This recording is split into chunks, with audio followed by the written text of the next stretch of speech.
Hi, Mrs. Johnson. Thank you so much for taking time out of your busy schedule to come and meet with me in this parent-teacher conference about Lucy. I'm excited to talk about her progress and first I just want to tell you what a pleasure it's been to have her in my class. I mean, she's helpful and she's not distracting. She's not really chatty. She's a little bit quieter, but she's got some close friends in the class. I'm sure you know about Nadia and um, yeah, they've gotten really close over the year, and so it's cool to see that friendship grow and develop. Um, yeah, just in general in class, she answers a lot of questions. She doesn't really pose any discipline problems. She rarely has to be reminded of the rules. Um, but in general, she just adds a lot to our classroom, and I'm really thankful that she's in our class this year. Um, so in this parent-teacher conference, I wanted to focus a lot about Lucy's literacy skills. So there are different types of assessments that we take as teachers that help us to get a good idea of where she's at with her literacy. Um, One of them is called a running record, and I've done a few of these on Lucy. Um, and this is when she'll read a passage from one of our guided reading books, and she reads that orally to me, and then I will mark the words she got correct. I will um, mark the words that she said incorrectly and how she pronounced them or how she said it, um, and also note when she self-corrects words.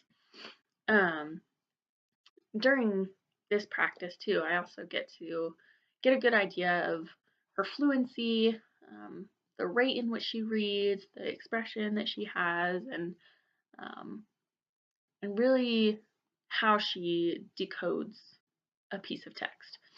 Um, so first of all, she reads very accurately. She has a good vocabulary. Um, the past couple of running records that I have done on her have been 96, 98%, just getting a couple of words wrong. Um, she self-corrects when she knows that she has made a mistake on a word. Um, and overall, I've been really impressed with the accuracy in which she reads. Um, so that's a big strength of hers. One thing that I have noticed in these running records is that her fluency could use a little bit of work. So by that I mean the rate in which she reads and the expression with which she reads.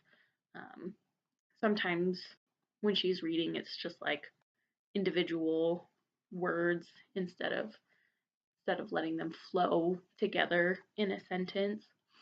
Um, And so one thing that we can do to address that is just practicing. So in class, we do read alouds.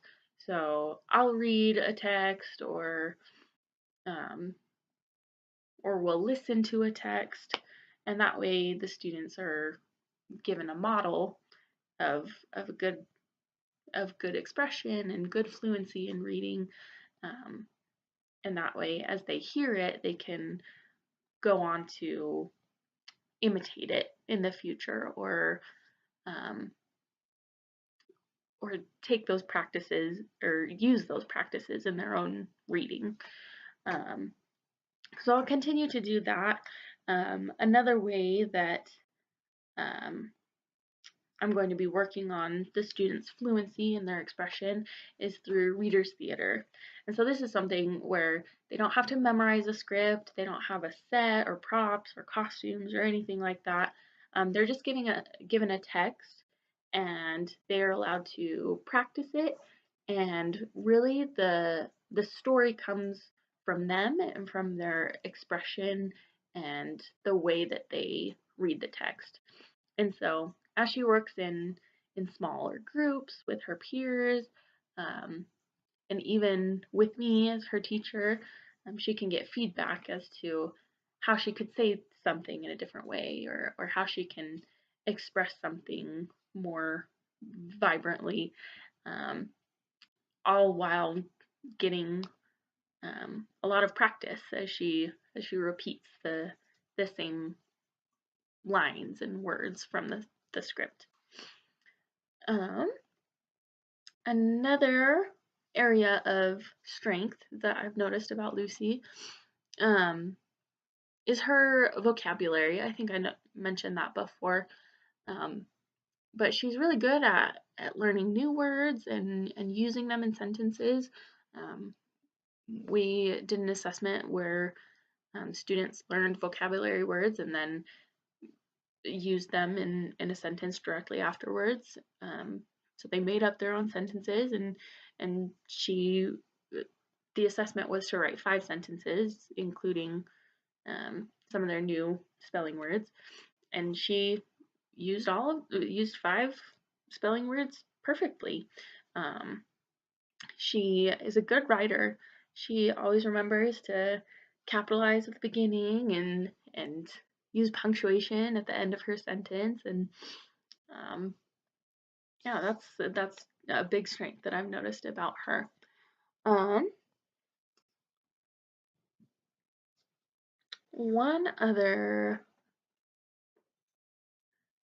yes, uh, I'm looking over my notes here and seeing that yeah, her vocabulary comprehension and attaining new vocabulary has been a good strength of hers. Um, so just some suggestions or recommendations to keep up on those strengths is to well, in the classroom, I'm gonna be giving her higher reading levels than she's already reading at. She's consistently been in the high 90s in the level I and J guided reading books that she's been given, and so I want to start transitioning her towards more J levels and then even K or L levels when she's ready for it. Um, Excuse me, I've got a little bit of a cold. Um, but yeah, just helping her progress towards higher levels, and I think that will be a good plan of action for her. Um, at home, to just keep improving on those vocabulary words, just practice the spelling words that I'm sure you've been doing at home already, and then just keep having her read, because that has been doing wonders for her vocabulary and really helping her with her vocabulary and her writing. So keep up the good work there. Um, so we talked about fluency and what we can do in the classroom um, and at home. Or, well, I'm not sure that we talked about what you could do at home. Um, so, like I talked about in the classroom, modeling is a good way to help students to see how text should be read in a fluent and smooth manner. Um, so, just at home, I would encourage you to extend that practice into her home life as you guys are reading together. Um, if you can read books with her, I would encourage you to read aloud to her um, and really get into it. I mean, try being really expressive and fluent in your reading, and then have her read aloud to you. Because the more practice that she gets doing that, the better she'll become. And you can even give her feedback about um, what she could say more expressively, or how she can make her sentences more smooth. And I think that would be really helpful if we do that both in the classroom and out of the classroom. Um, One more thing that I noticed from her running records were that the words that she did get wrong, um, she replaced them with like a similar word, either starting with the same letter or around the same length, instead of sounding out the word. So when you're at home practicing your reading together, reading out loud, if she comes across a word that she doesn't know, encourage her to sound it out. Um, and even if you are able to read aloud to her, if you come across a word that is big, you can even model how a proficient reader um, come handles a word that they don't quite know. So you can say, "Oh, this is a long word. I'm gonna break it up. I can sound it out," and give her that example or that model of how to sound it out. Um, let's see if there was anything else that I wrote. Um, I think we've pretty much covered it, unless there was anything that you wanted to add or let me know as her teacher. Um, I welcome your feedback and your suggestions, and I would love to hear um, if there were any insights that you had that would help me as a teacher. Um, but overall, Lucy's doing great. She's a great second grader. She's a pleasure to have in class. She consistently shows proficient performance. Um, and as we talked about, there's a few things that we can work on and improve and help her achieve even more. Um, but she's really doing great. She she is just a pleasure. So thank you for coming again and meeting with me and um, as you know, my email is always open, my door is always open. I'm always happy to talk. So thank you.